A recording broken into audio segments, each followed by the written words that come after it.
Vous écoutez l'Ambition au féminin, épisode 182, et aujourd'hui, on continue notre conversation sur l'intégration de Threads dans son mix marketing. Mon nom est Tatiana Saint-Louis et j'anime l'Ambition au féminin, un podcast pour toutes les femmes pleines de vision, de talent et de drive qui désirent redéfinir le succès selon leurs termes et leurs conditions. Chaque semaine, j'explore seule ou en présence d'invités les thèmes entourant la réussite professionnelle et personnelle. Mindset, productivité, leadership, branding personnel, c'est le rendez-vous pour réfléchir à la façon dont tu veux vivre ton plein potentiel et laisser ton empreinte dans le monde.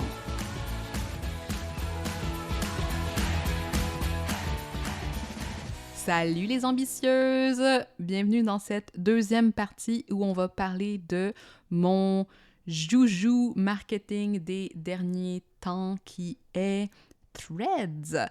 Donc, dans le dernier épisode, si vous ne l'avez pas écouté, c'est celui qui a été publié juste avant celui-ci, l'épisode 181.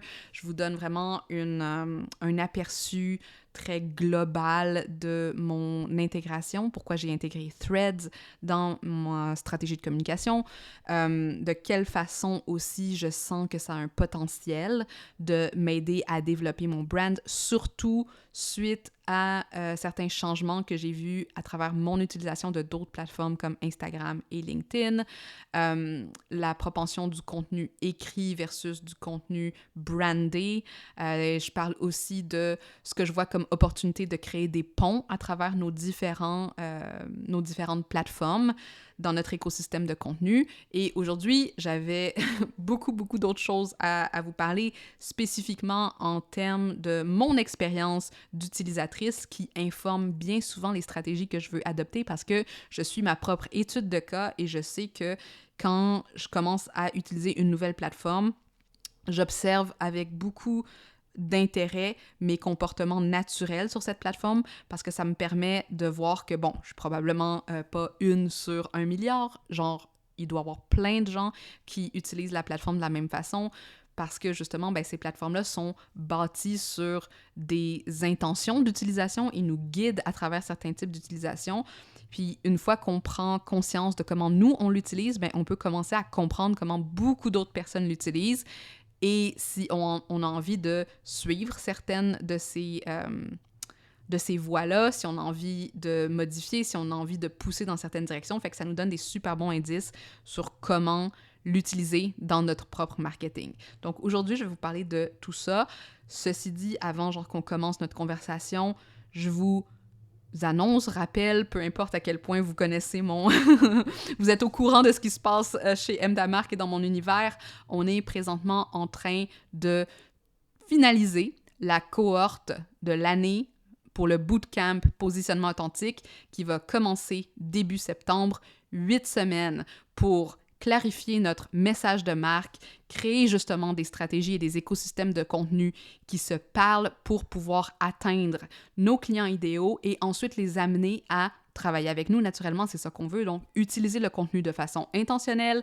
Si vous êtes en pivot, si vous êtes en restructuration, si vous êtes en délimitation de c'est quoi justement ce message, c'est quoi justement cette singularité que vous apportez.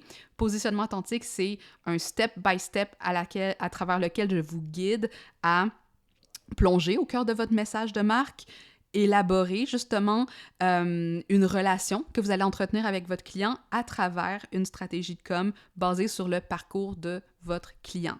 Donc ça, c'est des choses qu'on travaille ensemble et selon moi, c'est pas un travail qu'on fait une fois, c'est un travail que vous pouvez ensuite répéter. Une fois que vous avez la méthodologie, vous pouvez le réutiliser à chaque fois que vous sentez que c'est comme « Ah, mon positionnement vient de changer un petit peu. Je sens genre que j'attirais une clientèle que j'aimais, mais là, maintenant, je veux m'en aller ailleurs. » Donc ça, c'est des travaux qu'on fait constamment.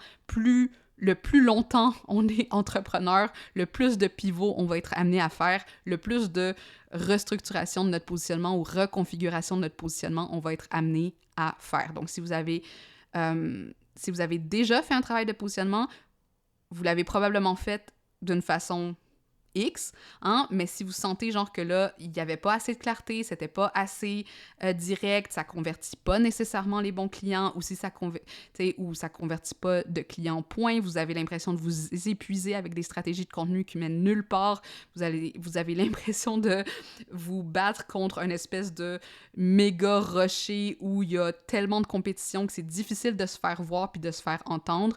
Positionnement authentique, c'est pour vous.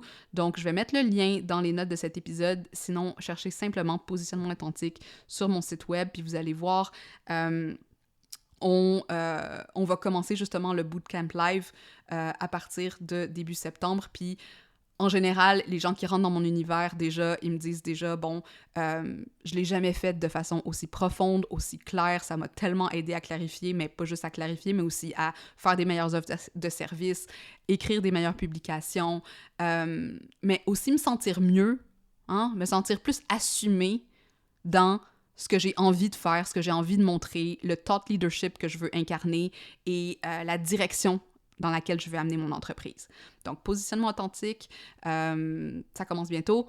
Si vous avez des questions, si vous voulez savoir si c'est pour vous, si vous êtes un peu entre deux chaises, puis vous vous dites « Ok, mais genre, j'ai travaillé avec ces personnes-là, puis là, maintenant, genre, j'ai l'impression que j'ai besoin, genre, de rentrer un peu plus en dessous de la surface parce que c'était trop superficiel ce que j'ai appris », écrivez-moi sur LinkedIn, sur Instagram, on peut en parler, on peut voir où est-ce que vous en êtes, puis si le programme est adapté à vous. Alright? Maintenant, revenons-en à notre réflexion sur Threads.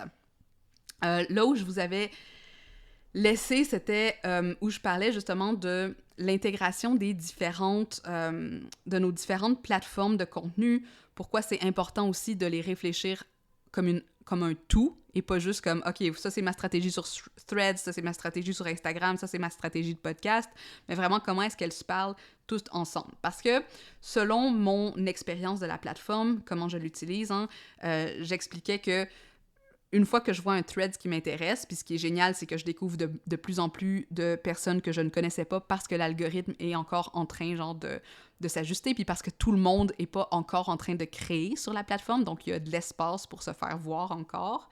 Ce que j'aime, c'est que il y a du contenu court qui se mêle avec du contenu long, il y a du contenu éducatif qui se mêle avec du contenu d'opinion, et ce côté portfolio de contenu, ça me plaît vraiment beaucoup parce que c'est ultra organique. Hein? D'un côté, on est comme, OK, genre, je peux en savoir un peu plus sur ses histoires de vie. Je peux avoir du contenu qui me montre son expertise, du contenu d'autorité.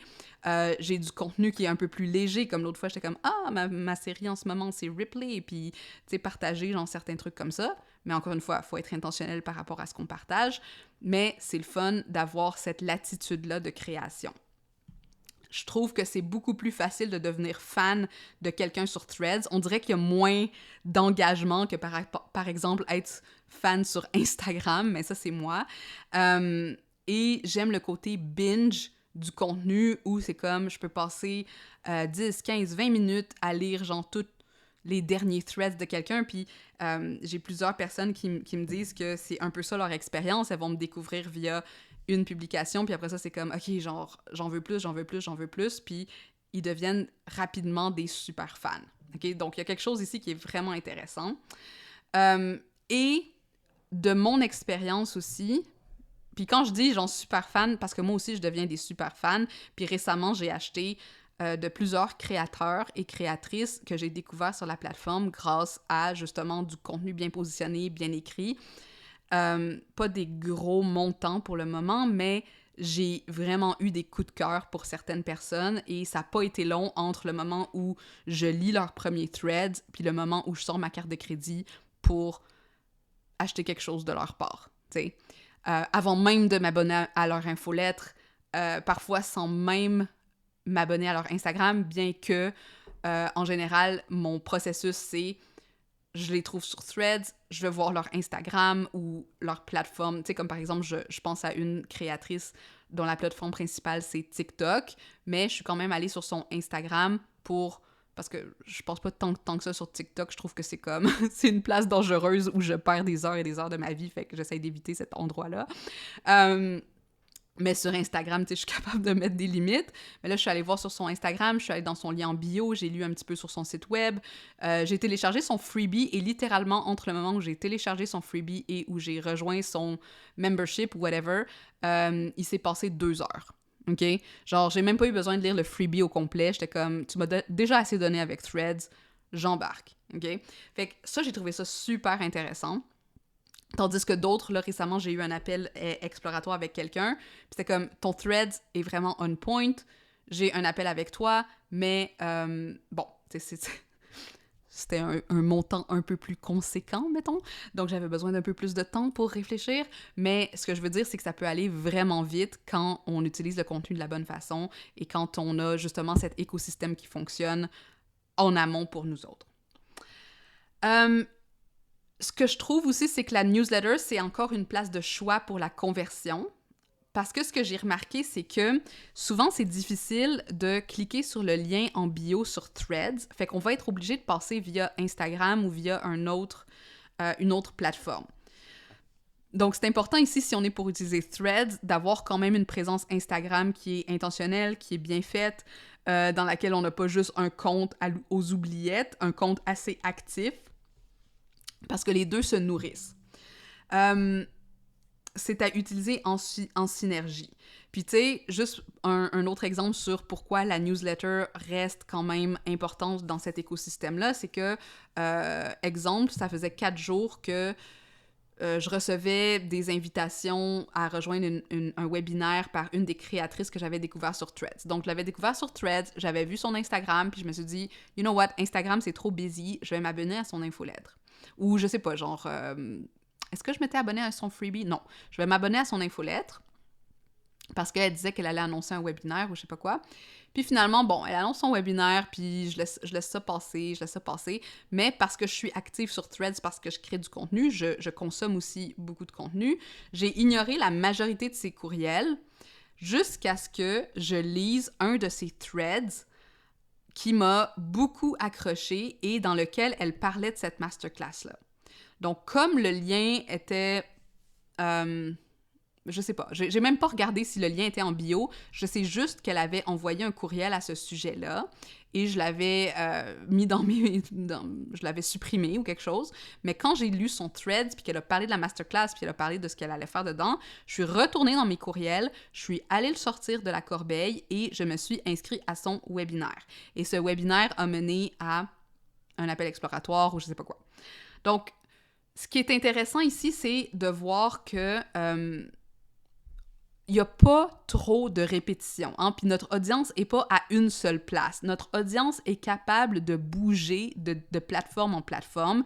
Et je pense que ça, c'est le plus grand apprentissage sur l'utilisation de Threads. C'est que Threads, en soi, oui, peut être suffisant, mais en général, il y a un dialogue avec l'infolettre. Il y a un dialogue avec une autre plateforme de contenu. Peut-être que c'est YouTube, peut-être que c'est un autre endroit où la personne...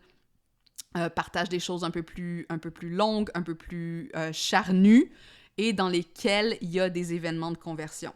Donc, Threads est l'entrée du funnel, et ensuite, genre, on approfondit, bien que c'est une entrée du funnel, mais qui permet aussi de maintenir la relation, encore une fois, faire du contenu d'empathie et d'autorité, de montrer des preuves sociales, et de faire toutes ces autres choses qu'on fait en marketing en général. Donc, ce qu'il faut retenir ici, puis que j'apprends aussi en tant qu'utilisatrice, c'est que le positionnement, notre messaging, c'est ultra important. Hein? Notre message de marque, notre façon genre de comprendre c'est quoi que notre audience désire, lire, entendre, expérimenter. Hein? C'est plus que de simplement déposer ses pensées, déposer ses traumas, faire de Threads notre journal intime entrepreneurial. Ce qui, pour moi, au début, c'était pas mal ça. C'était pas mal comme ça que je l'utilisais. Puis juste pour être honnête, je pense que j'utilisais LinkedIn un peu comme ça aussi. Mais une fois qu'on devient plus intentionnel avec ce qu'on a envie de faire puis qu'on comprend bien cet écosystème-là, ben là, tu sais, ça peut devenir assez payant at large, tu sais, sur le long terme. Ben, ou sur le court terme, même, je dirais. Donc, on a du travail à faire là-dessus sur le positionnement si on veut utiliser la plateforme stratégiquement, puis j'irais jusqu'à dire n'importe quelle plateforme stratégiquement, mais encore une fois, de pas juste comme se focusser sur le petit compartiment de Threads, mais vraiment de le voir comme un big picture. Et enfin, ce que je remarque aussi en tant qu'utilisatrice, c'est que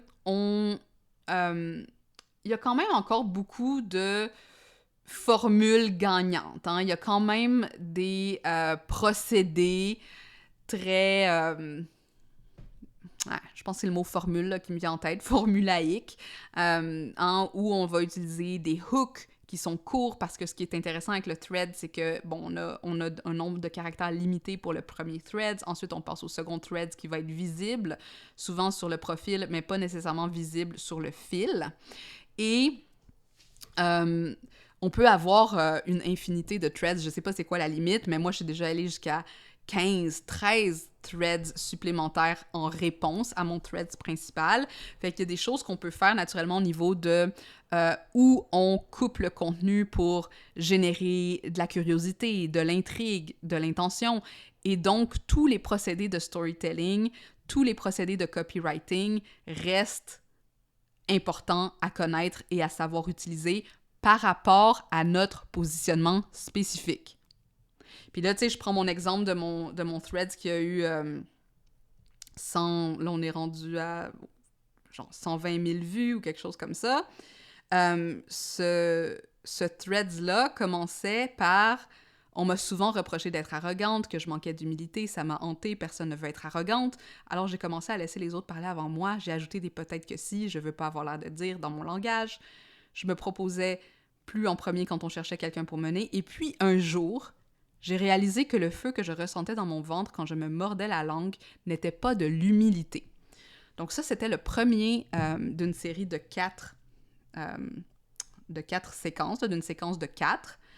Et si vous écoutez comment c'est construit, vous pouvez voir que j'ai arrêté la première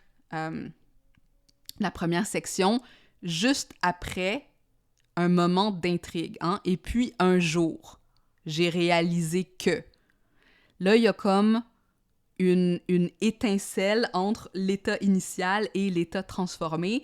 Et ça, sur Threads, ça marche énormément bien. Surtout si après ça, on a une chute ou un dénouement qui arrive vers la fin, dans lequel la personne a appris, elle s'est reconnue, on a fait un contenu d'empathie ou d'autorité. Mais ce type de storytelling court, impactant, punché, c'est ce qui fonctionne et j'irais même jusqu'à dire c'est ce qui nous permet d'être des meilleurs créateurs sur les autres plateformes. Parce que là, je serais vraiment curieuse, là, je pense que je vais l'essayer, de voir comment utiliser ce contenu-là, puis de le transformer peut-être en Reel, peut-être le transformer ou en publication, puis voir lequel va fonctionner. Par exemple, je l'ai mis sur LinkedIn, ça n'a pas trop levé. J'aurais peut-être dû le modifier, mais bref, ça, c'est une autre question. Mais c'est intéressant de voir, tu sais, qu'à travers ce contenu-là, qui avait l'air très personnel, très personnalisable, donc les gens peuvent se reconnaître là-dedans. Après ça, j'ai intégré des messages sur ma marque, sur ce que je fais, sur la mission de mon entreprise, sur le fait qu'en tant que femme, on est souvent tue ou on se fait plus petite, tu sais, qui font toute partie de mon message de marque. Hein, c'est quelque chose qui renforcit ma marque, même si j'ai l'impression qu'on parle de mon expérience personnelle. À quelque part, c'est mon expérience personnelle filtrée à travers la mission, mon pourquoi, la mission de ce que je fais. Donc, encore une fois, procédé de storytelling hyper fort. On a encore des formules au niveau de « j'ai fait 3 erreurs quand je me suis lancée comme coach de vie, whatever ». Puis après ça, commencer avec un hook, comme ça, qui va attirer l'attention, puis qui va amener les gens à peser sur le thread pour voir la suite. Donc ça marche super bien, puis d'être capable de maîtriser ça, c'est super important. Donc, ce qui est important ici, c'est de comprendre qu'on peut capter l'attention rapidement, mais il faut aussi que le thread ait une certaine substance, encore une fois, que ce soit une substance d'autorité ou d'engagement, et je vois des threads qui fonctionnent bien, qui sont autant des petits threads très évident, genre un peu comme sur Twitter, des fois t'as juste comme une phrase, ou X, je devrais dire XX, t'as juste une phrase vraiment impactante que t'as juste envie genre de retweeter ou republier ou de citer constamment. Et c'est ça qui est fun aussi avec Threads, c'est qu'on peut créer des conversations en republiant certains contenus.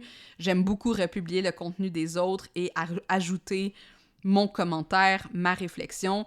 Donc il y a il y a une belle synergie ici avec d'autres créateurs, des personnes à qui on peut répondre, puis comme on a dit tantôt, genre avec qui on peut après ça aller connecter sur Instagram si on veut. En ce moment, j'ai connecté avec certains créateurs, on a eu des belles conversations, il y a des affinités qui se créent comme ça. J'ai eu une personne qui m'a dit « J'aimerais, genre, te demander en mariage. » Tu sais, fait il y a un potentiel ici de vraiment créer des belles connexions. Il y a peut-être un travail un peu plus grand à faire au niveau de l'intimité de la relation, parce qu'il n'y a pas nécessairement de messages privés sur Threads, mais justement parce que c'est lié à notre profil Instagram, ben là, on peut aller continuer la conversation à ce niveau-là. Donc, l'autre chose que j'ai remarqué aussi, c'est que je vais pas nécessairement toujours donner un follow à quelqu'un, même si j'aime son contenu. Je préfère donner un like qu'un follow nécessairement, d'où, encore une fois, l'importance de comprendre un peu la direction de la marque, parce que si je vais sur son profil, puis sa bio m'intéresse pas, ou je regarde, puis elle a juste des threads qui parlent de trucs qui sont pas reliés, ben là, à ce moment-là, je vais pas nécessairement donner un follow. Mais si on a une présence consistante, cohérente, puis qu'après ça, genre, justement, j'ai envie, genre, de lire, puis après ça, je me dis, OK, mais si ça, c'est ses threads, je me demande ça va être quoi son podcast, puis des choses comme ça, ben là, à ce moment-là, je pense qu'il y a un plus grand potentiel de follow puis de créer une vraie relation. Encore une fois, l'intentionnalité du positionnement, ça reste central. Donc voilà, je pense que c'est pas mal, ça fait pas mal le tour de mon expérience aussi en tant qu'utilisatrice. Je vais pas me mentir, j'ai un petit peu peur que ça devienne aussi une place où tout le monde, un peu comme LinkedIn, là, où tout le monde, genre... est comme devenu un pro du hook. Puis là, tu fais plus trop la différence entre quelque chose qui est juste du bon marketing versus du bon contenu. Une chose que j'ai beaucoup remarqué aussi, ah oui, j'en ai pas parlé, mais ça, c'est important quand même à noter, c'est quand je t'avais commencé un peu à observer le contenu sur Threads, c'était dans le temps où tout le monde essayait de parler de cette coach française qui avait plagié le contenu d'un cours américain et puis d'une créatrice américaine. Et puis là, c'était devenu vraiment genre une plateforme de bullying, là, où est-ce que c'est genre comme comment tu t'es fait avoir par un coach, qu'est-ce qui devrait être fait pour genre que... par des personnes qui ont jamais même entendu parler d'elle. Fait que faut faire attention, hein, faut toujours faire attention dans ces plateformes-là, tu sais, que ce soit Instagram ou LinkedIn ou whatever, mais j'ai l'impression que sur Threads et X, qui sont des plateformes un peu plus, comme on en parlait dans le dernier épisode, anonymisées, où les gens se sentent un peu plus anonymisés, il y a ce manque de filtre, ou ce côté très, tu sais, effet de masse, que est peut-être un peu plus contrôlé sur d'autres plateformes, OK? Où on a notre brand, on a notre face, on a nos stories, on a tout ça, genre, pour corroborer un peu le contenu qu'on met de l'avant. Donc, il y a un potentiel ici de viralité, positif ou négatif. La viralité, c'est jamais one size. Et aussi, il y a certains, tu sais, je lis souvent les commentaires, en passant, en dessous de threads de d'autres personnes, juste pour voir un peu c'est quoi la vibe des gens qui suivent. Et il y a des choses qui sont à la fois très positives, mais aussi beaucoup de n'importe quoi là, au niveau des commentaires et des interactions, parce que justement, il y a certains comptes qui ils sont juste investis comme passivement, avec souvent des noms qui veulent rien dire ou qui sont même pas leur nom à eux, ou tu sais, des choses comme ça. Comme je vous dis, je vous ai dit ça dans l'autre épisode, mais j'ai eu une personne qui a littéralement fait un faux profil parce que j'avais bloqué tous ses profils sur mes réseaux sociaux. S'est fait un faux profil pour venir commenter de la merde sur mes posts. Fait que tu sais, il y a ça qui se passe sur ce type de plateforme-là. Puis il faut quand même le savoir. Je pense pas que c'est quelque chose qui, pour moi, m'empêcherait de créer du contenu, mais pour avoir vu les commentaires de certaines personnes qui sont vraiment genre, il n'y a pas de filtre, puis c'est comme, OK, genre, il faudrait que tu prennes une chill pill avant, genre, d'aller commenter sur Threads, là, parce que c'est comme over the top. Il y a ça quand même, genre, à prendre en considération. Est-ce que je regarde mes notes là, pour voir s'il y avait d'autres choses que je voulais mettre? Et donc, il y a aussi, tu sais, parallèlement à cette réflexion-là, du contenu qui est un peu du contenu poubelle. Donc, ça en revient à cette question, faire la distinction entre quelque chose qui est intentionnel, qui est de la valeur ajoutée, qui est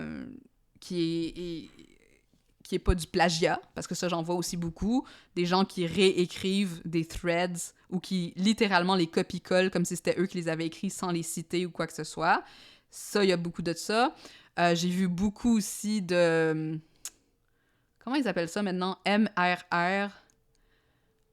Je pense que c'est ça le nom. Mais bref, ceux qui s'appellent des digital marketers ou des pros du marketing digital, mais ils te vendent un cours qui a été fait par une personne, puis eux, ils font juste chercher des revenus d'affiliation en revendant le cours à l'infini. Fait qu'ils deviennent des pros du marketing d'un cours qui, bien souvent, n'a jamais été consommé. Fait que c'est comme un espèce de méga genre truc pyramidal où le cours te dit comment vendre le cours pour faire des revenus affiliés. Et donc, ton but, c'est de vendre le cours à quelqu'un qui va vouloir vendre le cours pour faire des revenus affiliés. Fait que vous voyez le genre. Fait qu'il y a beaucoup de ça.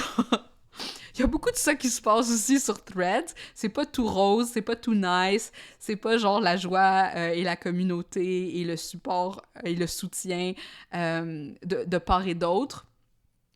Donc, faut s'attendre à voir aussi des choses qui sont pas nécessairement plaisantes, mais pour moi, c'est la nature des réseaux sociaux. On navigue dans des terrains qui sont socialement un peu... boueux de temps en temps, opaque, et c'est de trouver son épingle du jeu là-dedans.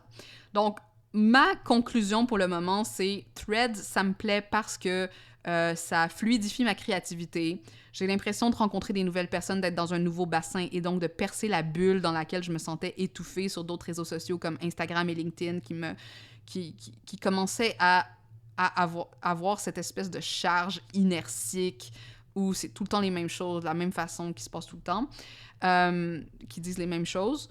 Et aussi, j'aime comment ça s'intègre super bien dans un écosystème de contenu organique qui fonctionne déjà et qu'on peut construire autour de, justement, utiliser Threads comme un outil de visibilité, sachant que la portée est encore vraiment intéressante sur Threads parce que, comme je vous ai dit, avec...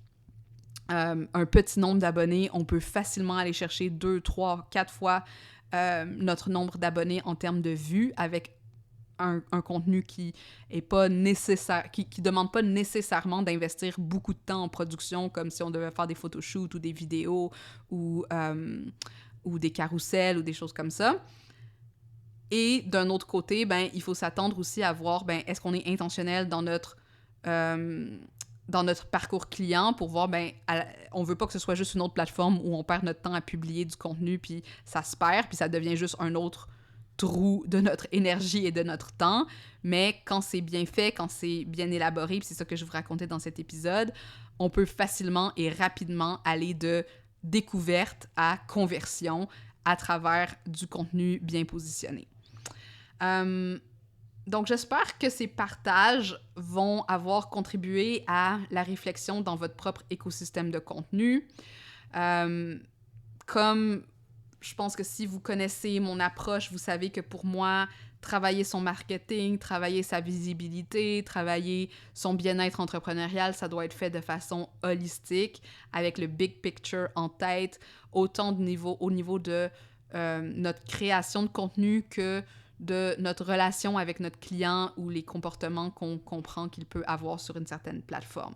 Donc, si vous êtes quelqu'un qui réfléchissez encore à est-ce que Threads est une bonne option, est-ce que ça va fonctionner avec mon autre contenu ou est-ce que mon contenu a du potentiel d'être mieux ciblé, mieux écrit, mieux positionné, bien, encore une fois, je vous invite à nous rejoindre dans Positionnement authentique parce qu'on va pouvoir avoir ces conversations-là puis voir comment ça s'intègre justement dans ce que vous avez déjà mis en place et peut-être certaines choses que vous voulez peut-être arrêter de faire ou mettre de côté puis mettre du nouveau aussi dans votre écosystème de contenu. Parce que souvent, je pense que c'est ça qui arrive aussi, on crée des systèmes, puis à un moment donné, ben, comme n'importe quel système, le système vieillit, le système fonctionne plus comme il fonctionnait, le système a besoin de plus de réparation que nécessaire, on change la machine quand ça arrive. Et pour moi, la machine ici dont je parle, c'est nos différentes plateformes de contenu organique qui vont supporter notre croissance et notre rentabilité. Voilà. N'hésitez pas à m'envoyer vos commentaires, vos réflexions sur cet épisode. Laissez-moi un 5 étoiles sur l'ambition au féminin, ça fait toujours du bien. Un commentaire si vous voulez aussi sur le podcast. Je sais que pour plusieurs, le podcast, c'est une place où j'aime donner beaucoup de contenu gratuit, beaucoup d'expertise gratuite. Et ça fait partie aussi de mon écosystème, de ce que je fais avec mes clients parce que, tu sais, comme par exemple, je pense dans Terre fertile, il y a des contenus qui sont partagés naturellement dans ces programmes-là, mais ils sont toujours bonifiés par des épisodes. Quand on a 181 épisodes de podcast et il y en a d'autres à venir, on en a du contenu. Puis par exemple, les deux derniers épisodes sur Threads, c'est presque comme si je m'étais assis avec vous pendant une masterclass complète pour réfléchir à cette stratégie-là avec vous, ou du moins genre de vous montrer un peu comment moi je l'utilise, comment je l'ai réfléchi. Et pour moi, ben, il y a toujours de la valeur à faire ça en tant qu'entrepreneur parce qu'on veut savoir aussi comment les autres réfléchissent à leurs problématiques business. Donc, laissez-moi un avis, laissez-moi un 5 étoiles et si vous voulez nous rejoindre dans un travail plus concret, plus ciblé, step by step, avec genre de l'intérêt, la cohésion aussi d'un groupe qui va faire ce live avec vous, Positionnement authentique, on va commencer la prochaine cohorte live très bientôt et c'est la seule cohorte qu'on ouvre pour l'année. Merci d'avoir été là, je vous souhaite une merveilleuse journée et on se dit à la prochaine! Hey! T'es encore là? Ça veut dire que l'épisode t'a plu. C'est vraiment cool, ça. Est-ce que je peux te demander quelque chose maintenant? Aide d'autres femmes comme toi à découvrir le podcast en déposant des étoiles d'appréciation pour l'ambition au féminin.